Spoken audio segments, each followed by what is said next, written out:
Participer à un partenariat de coopération nécessite des compétences pour la coordination du projet, pour le suivi financier. Pour ça, la Croix-Rouge, en fait, a plein de professionnels, plein d'équipes qui permettent de prendre le relais sur ces choses-là. Participer à un partenariat de coopération prend trop de temps. Alors, participer à un partenariat de coopération prend du temps, effectivement, mais par contre, ça peut permettre d'en gagner aussi par la suite. C'est-à-dire qu'on prend du temps, effectivement, dans nos activités et il faut arriver à les combiner avec celles qu'on a déjà. Mais par contre, il y a plein d'avantages pour la suite, puisqu'on peut aussi gagner du temps sur plein d'aspects parce qu'on apprend plein de choses lors de ces coopérations.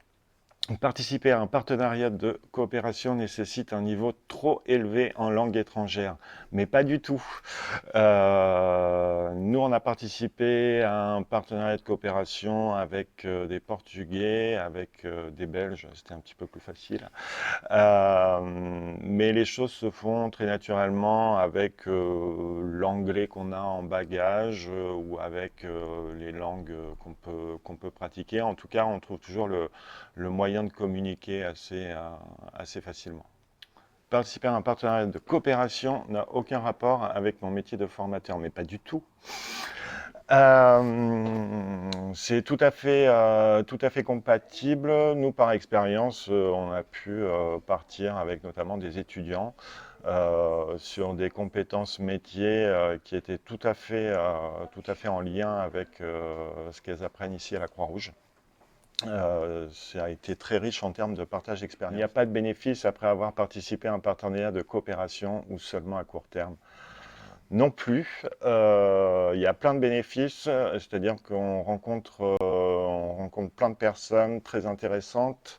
Et ce partenariat, souvent, il s'installe sur du long terme. Nous, on a travaillé sur un projet qui, effectivement, s'est échelonné sur plusieurs années.